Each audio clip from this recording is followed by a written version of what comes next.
Ooh, we nothing but the truth. Assalamu alaikum, everybody. Alaikum, Peace, family. prayers be unto all of you. So glad to see you where you are. Gather round. A special edition of the program is in the offing this evening. And so there's, oh man, people are coming in. Hey, Trisha, you are the first, you and Brother Vaughn, you're the first two in the room. And as you folks come in and gather, there's Cornbread. Good to see you now. Wa alaikum salam, Brother James. As people gather, you all know what to do. Come on in the chat room. Don't just be a lurker. Don't just hang out over there. No. Oh, yeah, you're right. Rockwell Radio Show is here early. Just make sure you come in the chat and like and share the program. And Tisha will tell you all about that. But let me bring to you, it's my privilege to bring, the greatest and most beautiful co-host in the world, Sister Tisha.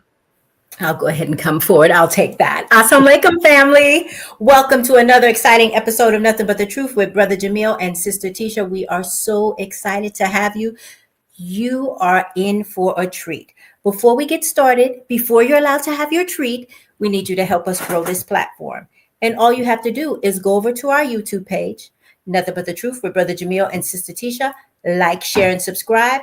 You can actually go and just do this. Hit that ampersand and hit Jamil and Tisha. It'll take you right over there. And then go over to our Facebook page and do the same. At Facebook, you'll find us at Jamil Muhammad and Tisha Muhammad. And then come on back to the show. Let's go. Yes, indeed. And I owe an apology to all of you grammaticians and linguists out there. I did something bad last week, and thank you, Sister Javon, for calling that to my attention. I called that little sign, which we use for at in email addresses. I called it an ampersand, and that's not what it is. I've been calling it that because you called it that. What is it? Well, you are good in that regard, but I'm following you because you're the husband. I'm following the squiggly. Okay, we're gonna call it the squiggly for now until somebody tells us the correct name of it. But it's the little sign that goes. Is it a circa? It might be a circa. It's the at with the circle on it. Yeah. Let me find it. Okay. Yeah, that. Now, right before Jamil and Tisha, there's that little sign that I'm going to call a squiggly. See it right there? It says this. No, okay. But I don't know what it's not an ampersand, though. I found that out. Thank you, Sister Javon, for pointing that out. I'm going to go listen.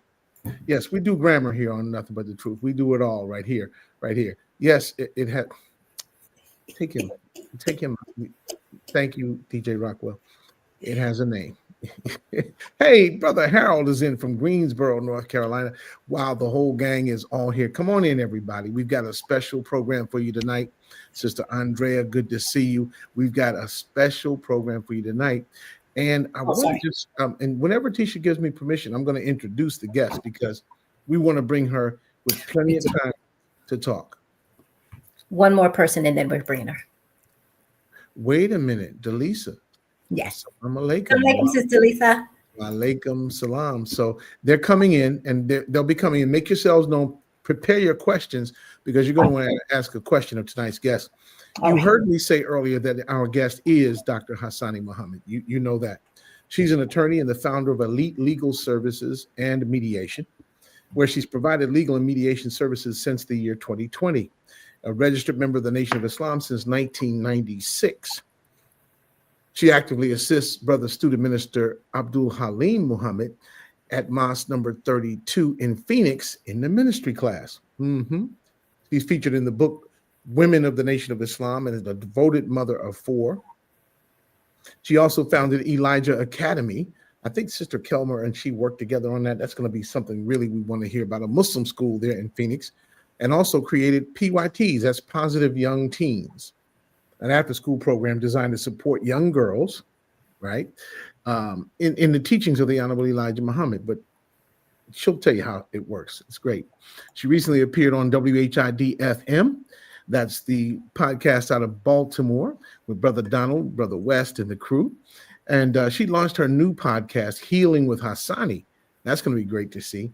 It's dedicated to faith, healing, and community upliftment. Dr. Hassane looks forward to returning to the active practice of law in Arizona and further expanding her outreach within the community. It's our pleasure and a great honor. And I turn the microphone over to the world's greatest co-host and our guest, Dr. Hassane Muhammad. Dr. Muhammad? Assalamu alaikum, family. Welcome. Salam. Good to see you. Welcome. Welcome. Thank you for having me. We are so excited and so ready to hear what it is that you have to share with our viewing audience. Assalamu alaikum, Brother Mark. Brother Mark, Sketty. Dr. Hassane, are you ready to get started? I am ready. Let's go. We want to jump in, and we've learned that you just launched your new podcast, Healing with Hassane. Exciting. We love podcasts. We'd like to start it off by you sharing with the audience what inspired you to create it. Mhm. What kind of healing do you hope that the listeners are able to take away from it? Tell us about it. Okay, well, the goal of Healing with Hassane was to give expression to the more spiritual part of myself. And I was having these beautiful conversations with believers that were edifying me and I found to be very healing. And like all of us, there are times when I've been blessed by Allah to give a word that believers have found healing during their times of trouble. And so I wanted to spend a little bit more time with people and dealing with our spiritual ailments and seeing how we can together, heal as a people and individually. Yes. Do you have any one particular thing where you could give our audience right now? Wait a minute. Hold on.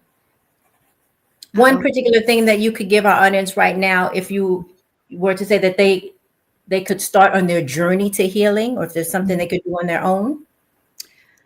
Absolutely. I think that my journey always starts with prayer. I think that as Black women in particular, we've survived all of our trauma and all of our struggles through prayer. So I'm always going to encourage that to be the first step because it doesn't cost you anything. You can start right away. And so that would be the first thing I would say. And pray however you feel comfortable. Just, get in that closet and start talking to the God, your savior, because he's waiting to hear from you. So I love that. Wow, that is a great point. I can't help but wonder as you talk about that, you talked about prayer and how it has sustained our people in general and Black women in particular through centuries of oppression and degradation and torment, the worst condition and treatment the world's ever seen. That's right. The power of prayer. Yes. How is it that you study it and implement it in a way that is as effective as what you do? Because clearly you're in the community, you're working with young people, you're working with the congregation at the mosque, you're working in the community, you're mediating, you're settling law disputes. How does all that come together? What do you study to put that prayer into everything that you do? Wow, that's interesting because it kind of comes down to when I found out about taqwa, God consciousness. And so I didn't have a word for it, but I feel that as Black people, we lean towards being spiritual. And so whether you're doing salat, which, I learned recently that salat means connection. So when you think about the root word, I think Brother Imam gave that in the Juma from Chicago, Brother Imam Sultan, he said, salat means connection. So we want to be connected to the one that can solve our problems, right?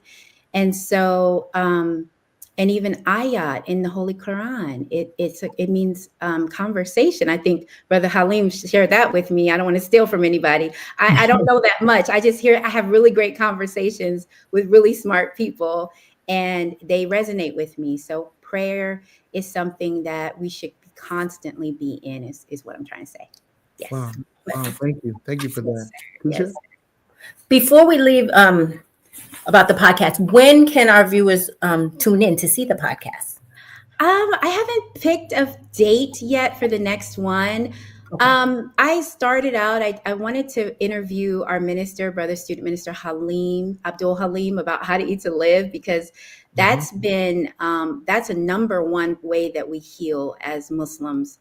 And I didn't really understand it until I came into his his understanding. Mhm. And when I came into his understanding, it started to really change my life. And I said, I want everybody to hear this. So I just kind of started off, the lighting was bad, the sound was bad, everything was bad. But it's okay, because I need us to just start, right? So you can use I want to tell people, just start. It may not be perfect, but Mhm. go ahead and just start. So I That's started, and I'm gonna keep going. And really, that's like the key to me to success in anything, is even if you fail, just keep going. So I'm not gonna go off on a tangent. So I well, don't have a date yet, but I'll let you guys know. it doesn't look like you've been too much acquainted with failure. Even a just a cursory examination of your biographical sketch Mhm. is marvelous. You are originally from where? And like, how did you tell us where you're born and raised, and how did you come to Islam in the first place? Tell us that. That's got to be a great story. Well, I was born in Waterloo, Iowa, which is a small town in Iowa. It was a very segregated, it was a very Black town.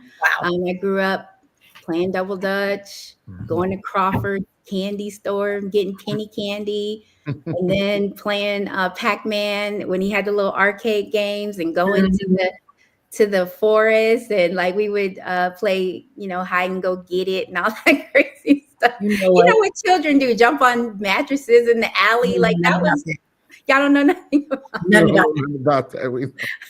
You run and hide and you get a little kiss. I wasn't born in Islam, okay, guys.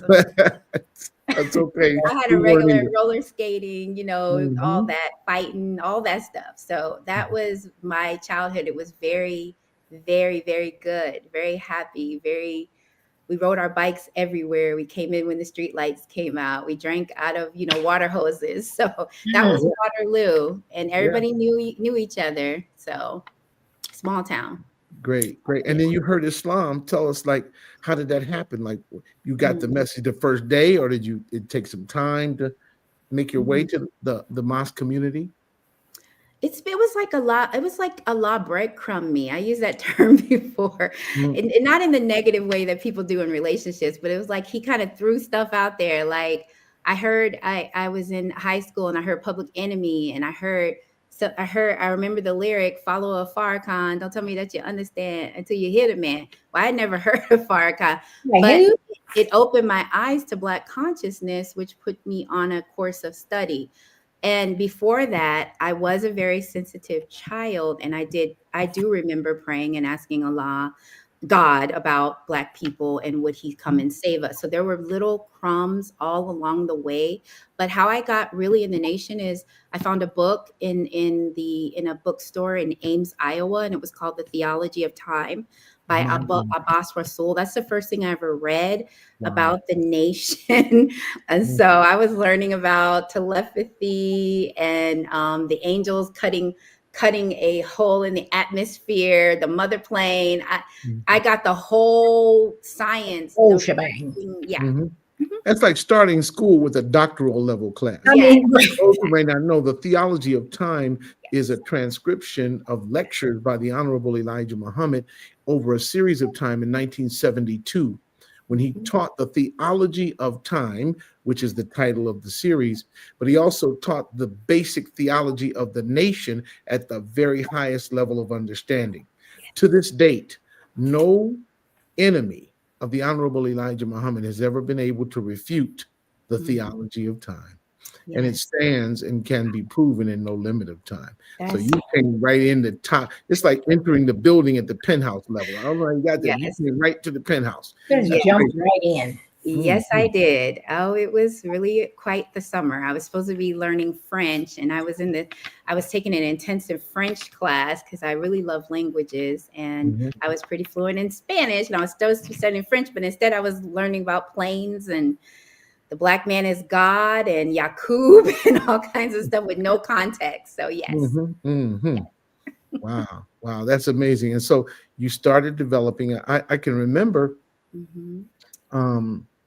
Now, Tisha, you may have to help me with calendar dates, and Sister Doctor, you may have to help me too. But I met you at Muhammad Mosque number 4 in Washington. It had to be 15, 16 years ago. Mm-hmm. But you were a young attorney striving, doing things. And that same day you met Dr. Ava Muhammad. What was Yes. that like coming in contact with there's Dr. Ava right there. That You see picture is my taken smile, today? right? Right.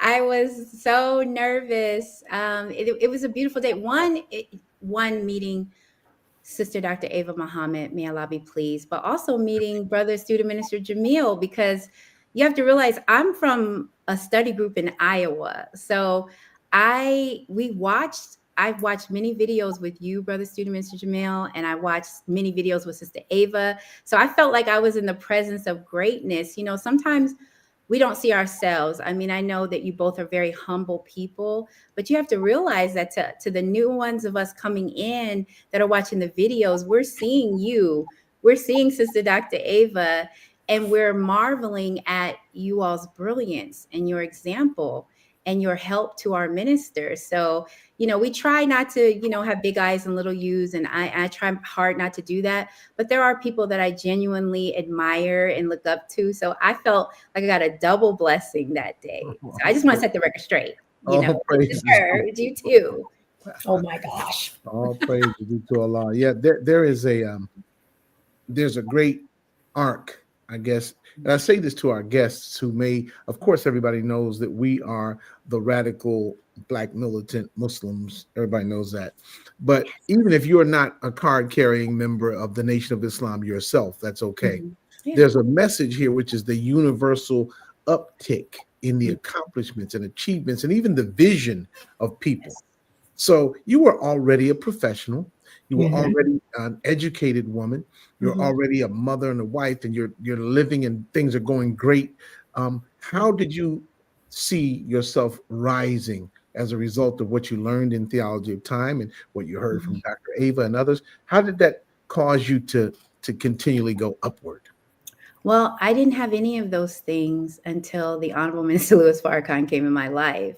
So Mm, I wasn't a wife, I mhm, wasn't a mother, I wasn't a mhm, lawyer. I was mhm, just like someone out there listening right now. I was Mhm. lost. right, I was blessed with a mother and father, and I had started college, mhm, but I ended up dropping out when I found the teachings because it was like what I had been looking for my entire life. So it wasn't, I didn't have the discipline. I didn't have the knowledge to get where I got on my own, even to be a good mother, even to my mothering. I Mhm. owe a debt of gratitude to the Honorable Minister Louis Farrakhan. And I say that because, you know, whether you're in the nation or not, the teachings will elevate you and teach you to think in a different way that will break a lot of our generational curses. So mm, I don't know what type of mother I would have been without the teachings. And I certainly probably wouldn't have been a wife because I mhm, was definitely not, I would say more of a feminist, more of like, you know, had my little black book and, you know, I wasn't thinking about marriage and children. Mhm. Mhm. I'm just trying to be honest and relevant, right? mhm, So I had no aspirations to be a wife and a mother at all. I said I never wanted children and I was never getting married. So mhm. that's how the minister found me. So I don't know if the timeline was off, but I was just a young college student being crazy. I had nothing good going on, Okay, truthfully. okay. At one point, you were featured in the Women of the Nation of Islam. Yes. Tell us Yes. about that. What did that recognition mean to you personally?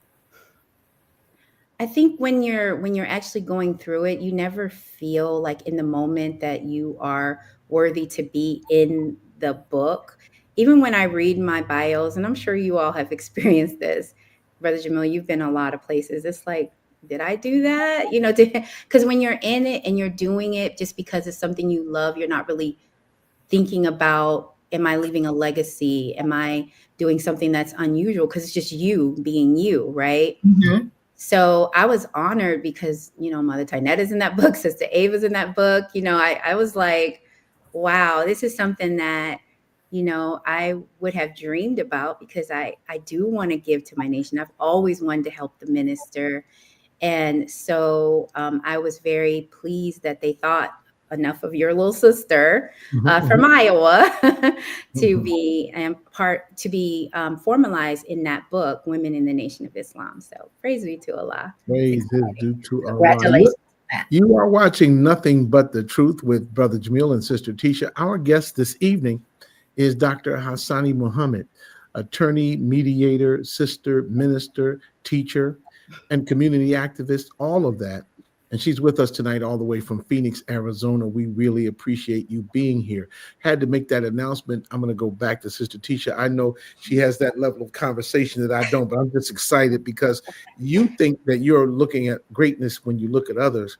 But we know, Tisha and I, we know, the audience, we know. You can put in the chat. We know. Just put in the words. We know we're We looking know. at greatness. We're You looking at know. greatness when we see the great Mhm. Sonny. Tisha, go right ahead. While One of the main things we like to do with our podcast is show our listening audience that we are all one. And this is a safe place to come and stretch out, to come and share what it is that you have that you can give to help your brother and sister. You've done so much, and so that's why you're the perfect guest to have on, because you can give encouragement to somebody coming behind you on how they could get started. Sometimes we have big plans and ideas in our mind. Yes. Then there's that little voice that says, "Yeah, but I can't do that." But I Yes. can't. Yes. But then we have people like Sister Dr. Hassane who says, yes, you can. And she shows you how, right? You tell Mhm. us how. Tell us a little bit about how you were able to do all of this greatness and balance motherhood. Tell us about some of the things you did for your children, maybe like the Elijah Academy, things like that, because we have some sisters who may feel like, oh my God, all I am is just a mother. No, you're not just a mother. That's the greatest thing, but there's so much more.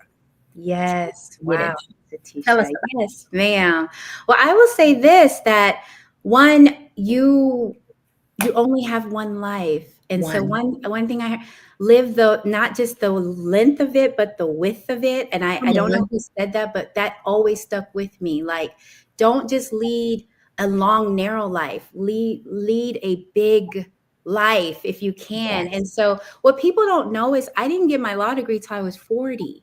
Right. Yes. So I I decided, so I don't think that people are too old. I just don't believe, I've never really believed in that. I think you can reinvent yourself. If tomorrow I want to be a social media influencer and that's what I want to do, that's what I'm going to do. So I would say that, Sister Tisha, balance is always something that we're striving for. My children and I try to dedicate a lot of time to my children, Okay. because that is the most important job. Yes, ma'am. And when I was in law school, my first year, I had 4 children and they were in 11 different extracurriculars. We're talking about soccer. We're talking about gymnastics. We're talking about singing. They play piano. They had cheerleading. They did I didn't want to also give them a narrow version of Islam either. Come on. So I allowed them to do sports and do things and try to find what they were good at. So I was a soccer mom. I barely ever got a chance to study. Barely ever. I don't know how that's but by the grace of Allah. So Yes. a lot of it is grace, Sister Tisha, because I was not a perfect mother. But the one thing that I say that I think helped me, and that I really do want to do a thing about parenting, because that's one of my passions, is when the minister gave us the 8 steps of atonement, I started using that with my children immediately. Oh, wow. And so I will quickly gather them all together and say, okay, so what have I done recently that has upset you guys, hurt you guys? Because I don't want you guys to carry that, because our biggest struggles that we still deal with today are from our childhood, and imagine if things were solved all along the way by the person who had the power to solve it and say, hey, baby, I'm sorry. Right. Mom didn't mean to. You're right. I was wrong there. I don't want you to carry that, And so I was not a perfect parent, but I honestly believe me and my children are like, we're thick as like, I love them. I admire them.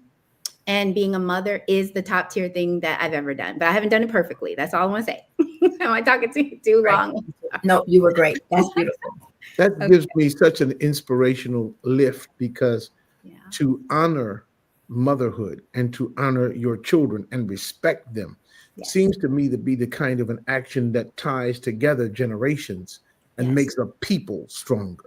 Yes. It's exemplary behavior of someone who wants to strengthen the people. Yes. And our people need to be strengthened by a closer relationship. When you break the generational bonds, you have to start all over every single time, trying to solve problems You that do. we should have solved before. Brother is right. This is beautiful. Thank you for this transparency. It's very inspiring Praise because be to it Allah. leads us as sometimes fathers who are confused and befuddled, Yes. mothers who are lost and directionless. When we Yes. find that direction and get purpose to our lives, we're able to knit healthier, stronger relationships, not just with our spouses, but Mhm. with our families as well. Brother Harold in Greensboro, North Carolina says, "My sister is so real. Praise Mhm. to Allah."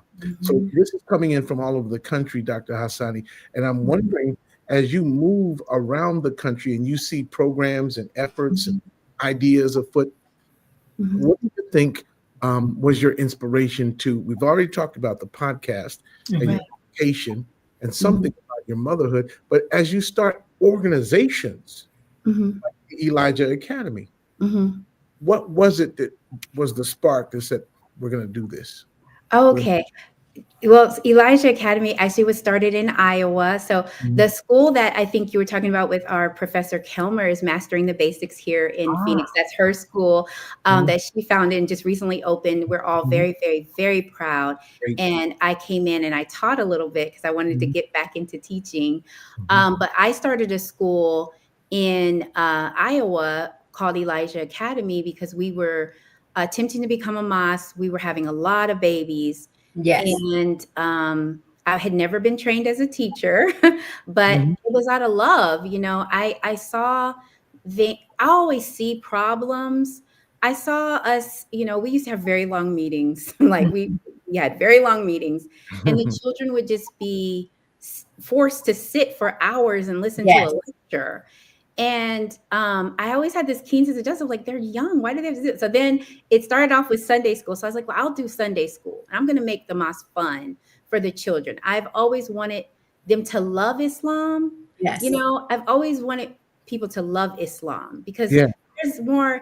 I think sometimes we focus on what we can't do and all the trials, but I wanted our children to love Islam. And so I would make up songs, we would do stuff, and Sunday school evolved, right? And they loved coming to the mosque and doing Sunday school. I'm trying to get that implemented here. And Mhm. so it became their own thing. You know, I'm going to my Sunday school. I'm going to learn about the flag. I'm going to do some coloring. I'm going to do some, and they liked it. And so Yes.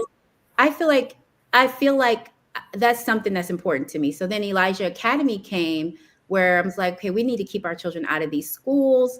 I'm a stay-at-home mom. I'm going to teach my children. I'm going to teach yours too. So I had a little basement school. And as soon as I tried to open the school, I got a bus, I got computers, I got Come chalk. on. Everything just came. Allah just gave, you know, we were very, very poor. Oh, Mhm. we were so me and my ex-husband, we started off so poor. And you know, but we were happy because we were building in faith, right? We were Come on. young. And Yes. so I think when you build with someone, I think don't listen to all these podcasters out here about you got to have this and this makes you worthy.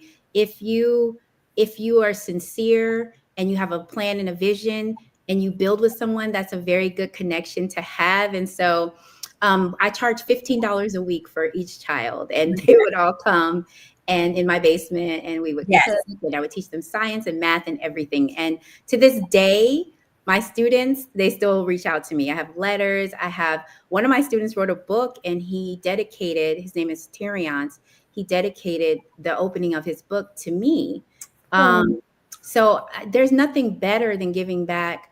Law degree, all that stuff aside, there is nothing more important than shaping the future and putting that seed of God in our young people or whoever we come across, really, because it's adults need it too. So yes. Making me all warm and fuzzy. That's what I do. Yes. That is awesome. I'm happy. Yes. Well, Yes. now we have reached the bottom of the hour Okay. already. It seems like time is Right. flying when you have fun. But we reached the bottom of the hour. I'm going to turn you into the hands of Sister Tisha right now. She has some announcements for you. Sit tight where you are for these announcements. We'll be right back after this time. Tisha, what are we going to see now? What's going to happen? We're just going to take a small commercial break real quick, just a minute or two. Grab your little sip of water, but get right back because we have more conversations to dive into with Dr. Hassane. We'll be right back, family.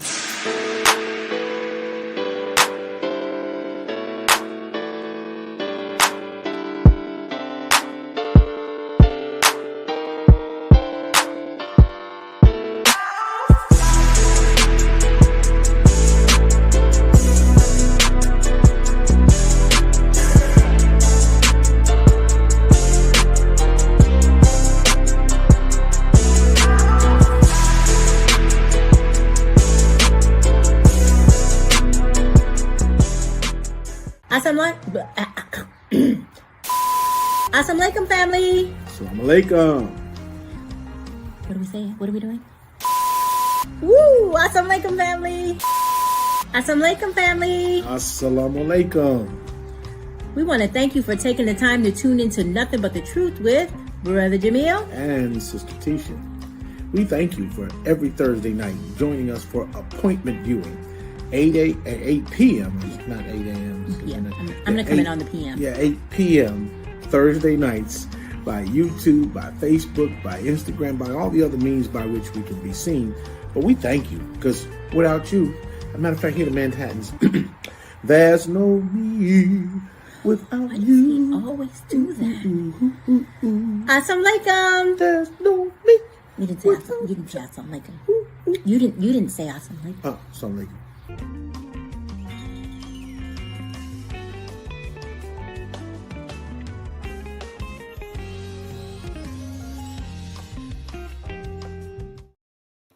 Yes, indeed. Nothing but the truth tonight with guest Dr. Hassane Muhammad, all the way live from Phoenix, Arizona tonight. And before we begin the second half of the program, and I know Sister Tisha has prepared some great conversation. Sometimes I feel as the sisters relate to one another as mothers and wives and strugglers in the nation, I kind of want to get out of the way. And I know some of you brothers feel the same way, but if you do, brother, ask your question in the chat and we'll try our best to get to it. Have one thing to add. You know, we don't preach on Nothing But the Truth. That's one thing. Tisha, why do you make that face, hon? Because We're supposed to speak the truth at all times, brother. Speak the truth. Okay, well, we preach just a little bit on Nothing But the Truth. And one of the things I hear my sister doing is it reminded me, and the words of the Holy Quran came to mind. In the Surah 16, the B, in Ayat 125, Okay. is what she's doing. And I read it in very brief, just one verse. Can I do that, Dr. Hassane? Just one. Please. It says, Bismillahir Rahmanir Rahim, call to the way of thy Lord with wisdom and goodly exhortation, and argue with them in the best manner. Surely thy Lord knows best him who strays from his path, and he knows best those who go aright. I think this is an example when you're encouraging people to come to a better way of life, and you don't have to label it Islam. Right. You don't have to wear a bow tie to benefit. Yes. You don't have to wear a headpiece to be happier. Mm-mm. You don't have to be eating bean pie to get a blessing. Right. But what you do have to do is try your best to get better at what you're doing. And when you become the best you that you can possibly be, just like it was when our sister started the school there in Iowa. As soon as they started the school, what happened? Here comes a bus. Mm-hmm.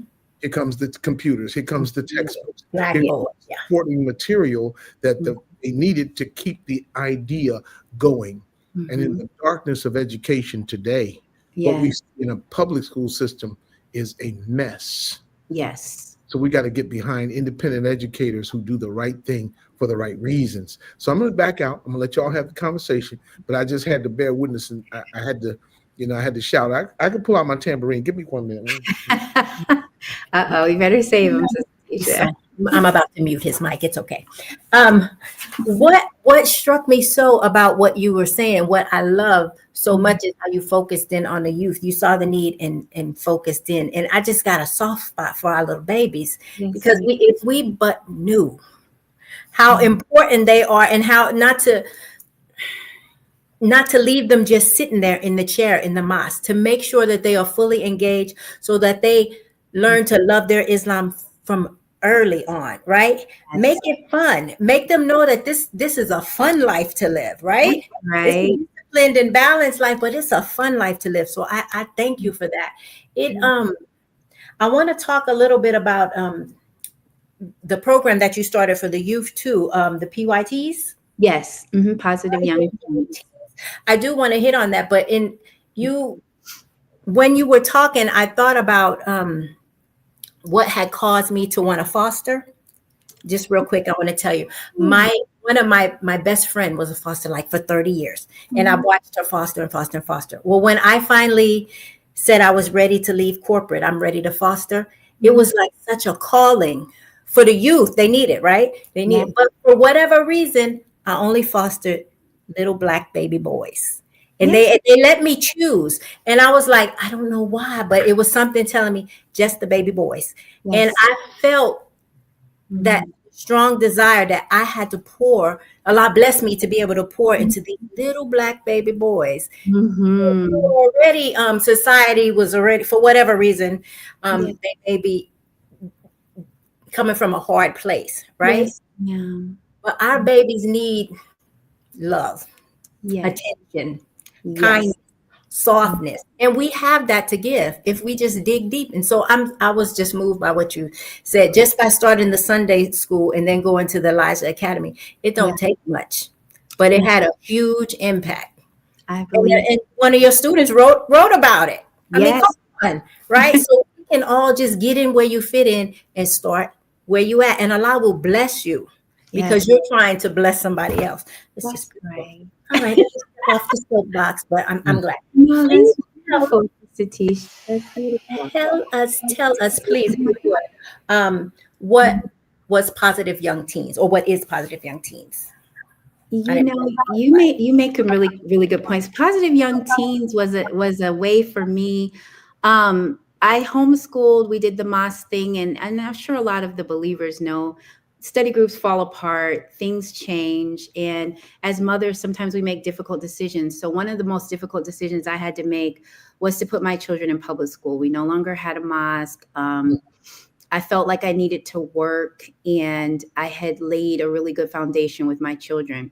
However, I knew that if I put them in a school, I was going to be very particular about the school. Obviously, homeschooling is the best. We're not even going to argue about that.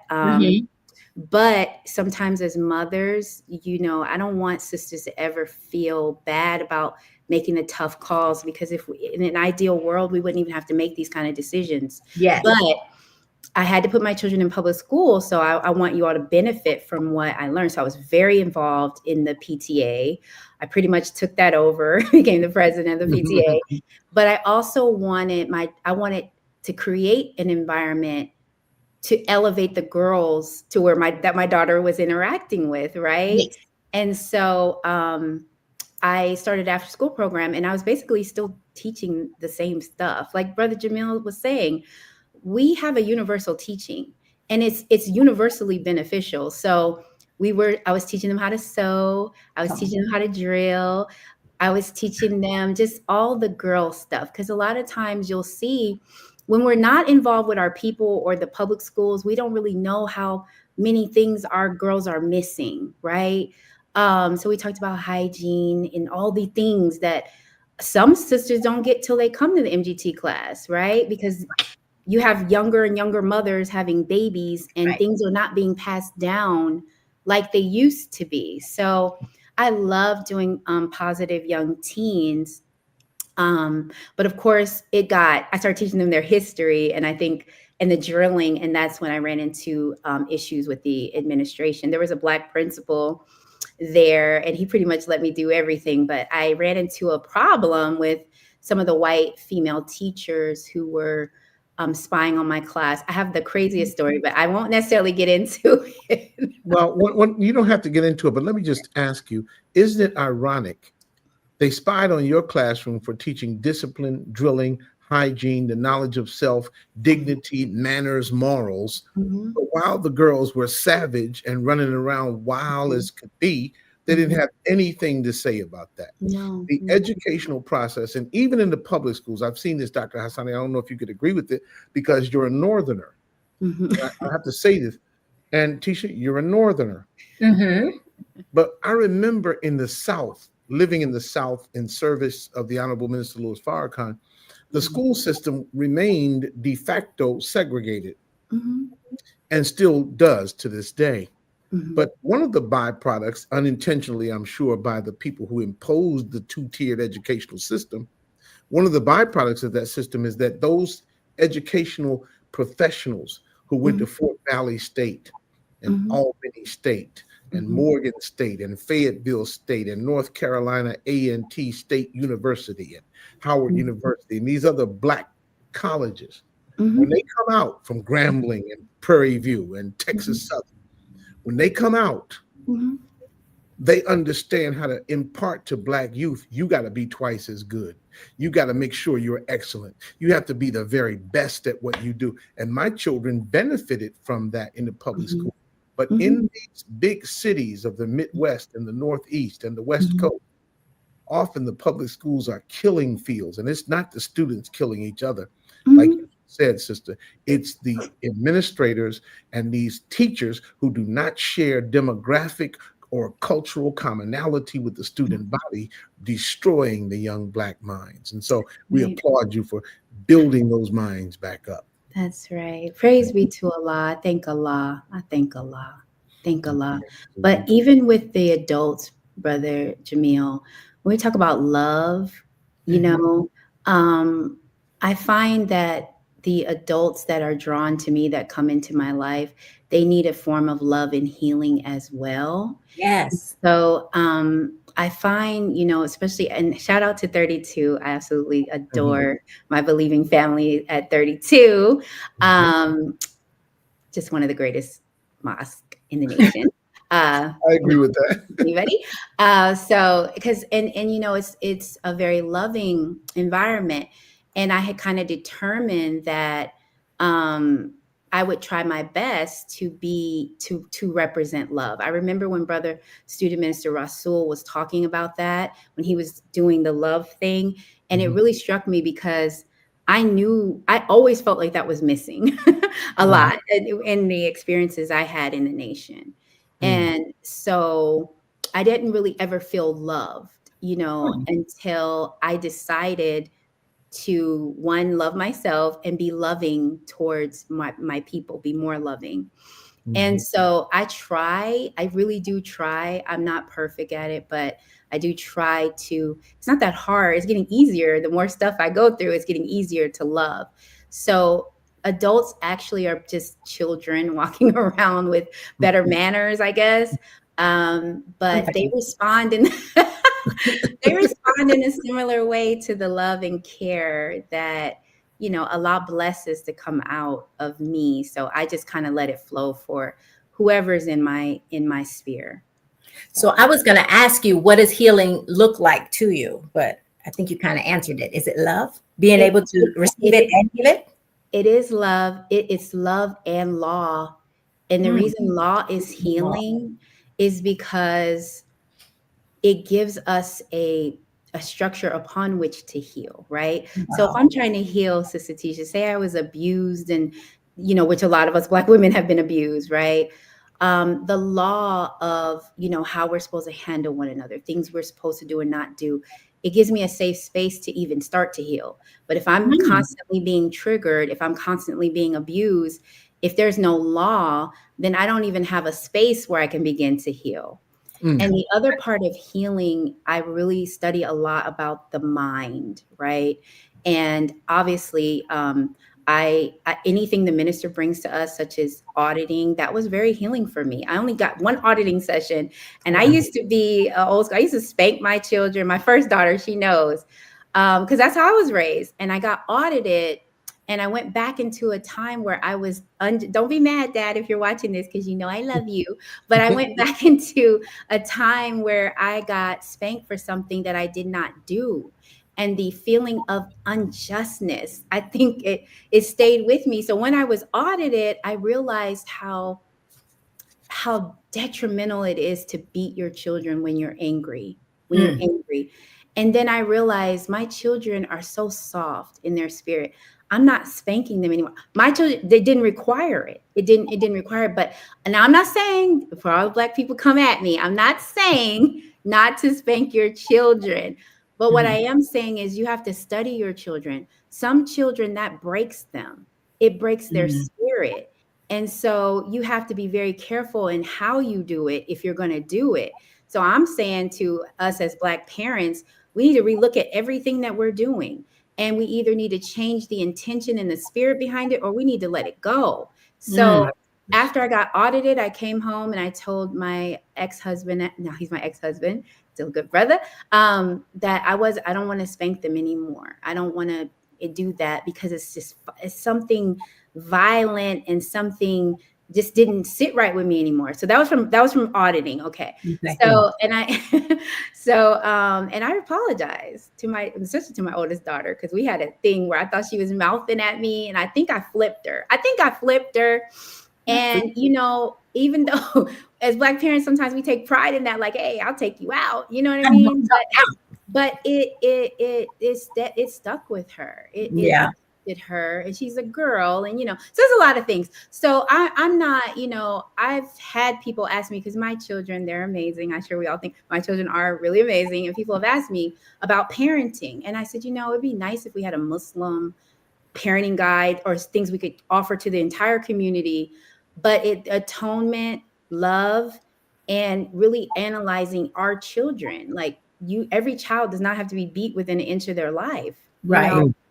That's not always the case. And if it was, then why aren't our children excelling? Why are they so broken if everything we're doing is so right? And so it takes a level of humility, you know, in raising a child. So I think and dealing with our people. If I may, Dr. Hassane, I think this is part of the reason why what you're viewing tonight on Nothing But the Truth with Brother Jamil and Sister Tisha, what you're viewing is a mind in service of Allah and her people. And you hear Dr. Hassane examining things with crystal clear, transparent, honest logic. Right. And she is applying her mind. In the Bible, the Apostle Paul invites us to prove all things. Yes. And we are inviting now you to prove all things. The Honorable Elijah Muhammad's teaching is so clear. He says it can be proven, no limit of time. And if the enemies can prove one word of what he says is false, he'll give you $10,000 from his brother's vest pocket paper line. That means that there's nothing that has ever been done, because the Honorable Elijah Muhammad has never given you $1. Let alone 10,000 of them, because his word is true. And you're looking at an example of it in that sister that you see on the screen in a beautiful rust-colored garment. But she was providing us with an example of transparency, honesty, and eager service for our people. I'm so glad you're here. Thank you for letting me say that, Tisha. I'm just glad. We appreciate the tips and everything that you've told us, and the transparency on how to deal with your children, because it's so important.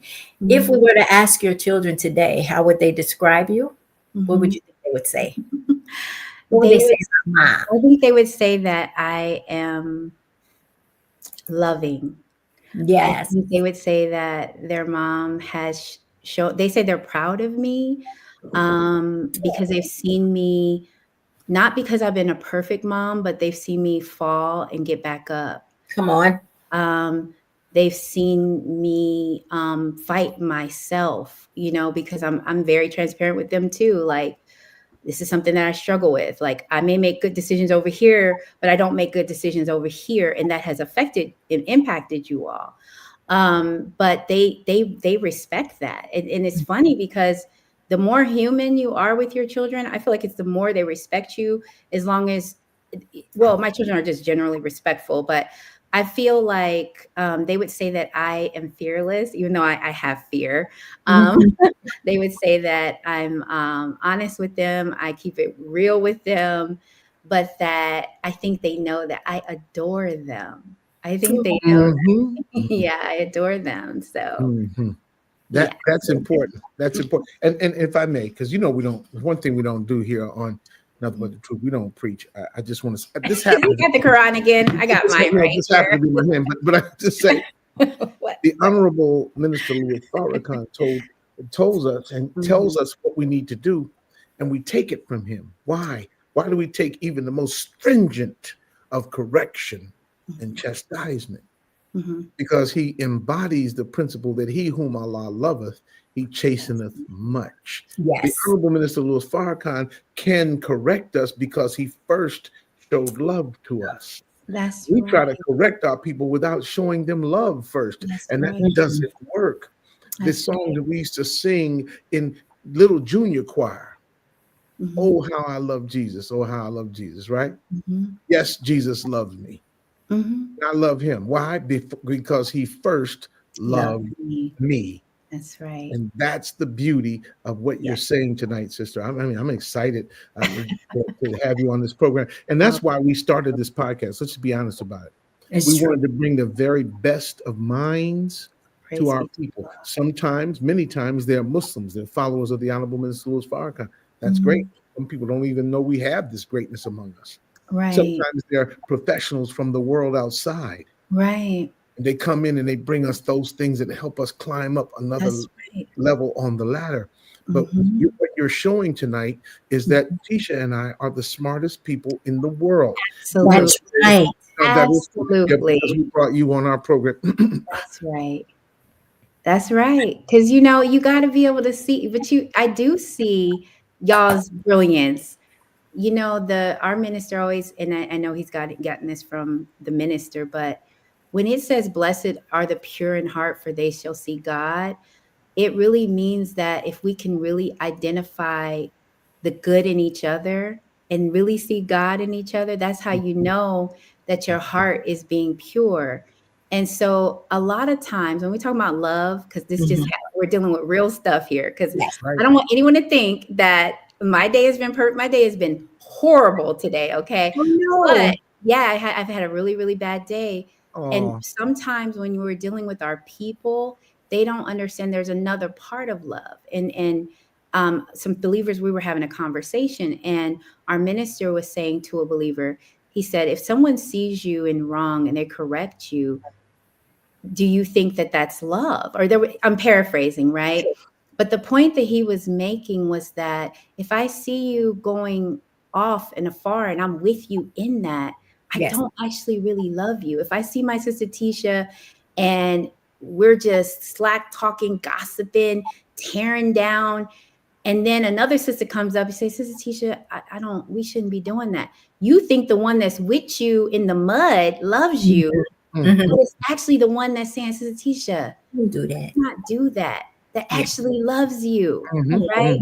Because as Brother Halim says, a friend is one who brings you out of darkness into light, right?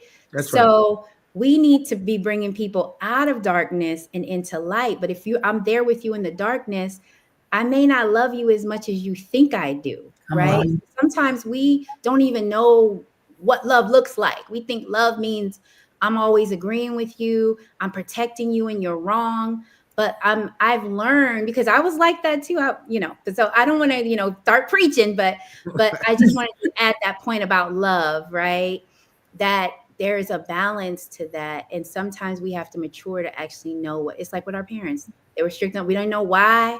They said we don't know why. And we thought they were so mean, but then we realized it was love, right? Praise be to Allah. Speaking of love, the clock is on the wall. Everybody in the chat room is saying they want you back. Sister Sandra from Chicago, Brother Harold from Greensboro. Everybody said they want you back. Brother Lamar says he wants you back. You got to come back. That's the first thing. But before we leave, if you could leave us with 3 or 4 things that you want us to take away from this broadcast tonight, what would those things be before Sister Tisha begins to wrap up and give us the closing segment of the program? take a couple of minutes and let us know, what do we need to do? Well, this is going to be very nation of me, but I am going to say, worship no God but Allah, the Come one on. that the messenger represented to us. Come on. Black Man. people, we do have a savior. He came in the person of Mustafa Muhammad.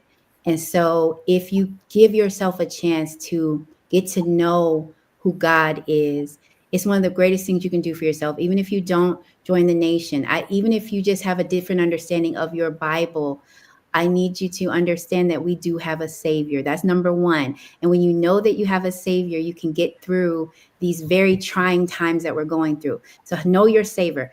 Have a personal relationship with your savior, whether it's Jesus Christ. It's number two, Brother Jamil. I'm trying to get it. Number two, make it personal. Make it personal. Everything is really, there's a thought process that everything is you pushed out anyway, right? That there's only one reality. It's just one God.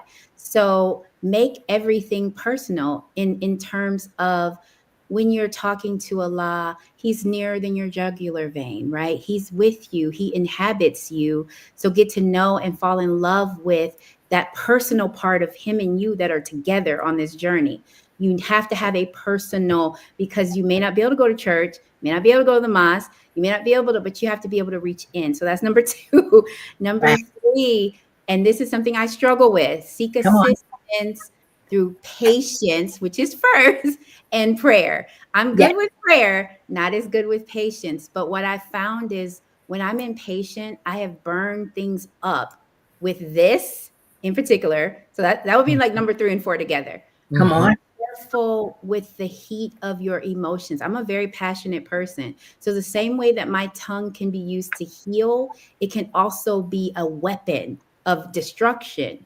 And so you have to learn how to control it, because often our gifts are also our curse, right? Yeah. So depending on how you use it. So I've had to learn to be more patient, to hold things a little bit more until I have a better understanding or the emotions are calmed down. So those would be my 4 really quickly things that I would want people to take away. And I hope it. Yes, indeed. Powerful. Tisha? She's so awesome. All right, family. Well, we've come to the end of another wonderful episode of Nothing But the Truth with Brother Jamil and Sister Tisha. We are so thankful that you took the time to join us. Sometime this week, if you haven't already done so, please go over to our YouTube page and help us grow the platform. We want you to like, share, and subscribe. You can get to it by hitting that little squiggly sign. I think it's ampersand, but I don't know. That's something. Right, it's a squiggly. The little squiggly, and then Jamil and Tisha, and that'll take you straight to our page at YouTube. And then please go over to Facebook and do the same. Like, share, and subscribe. You can go right over to Jamil Muhammad or Tisha Muhammad. Okay.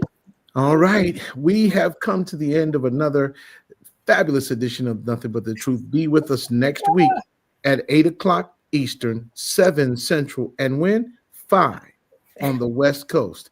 Make sure you all are back here again. Allah willing and the creek don't rise. Dr. Hassane, thank you for everything. May Allah bless you. Stay on the line. Don't leave the stream. Don't leave the stream after the credits. This is Nothing But the Truth. So we love you, family. See you next week. Assalamu alaikum. Assalamu alaikum.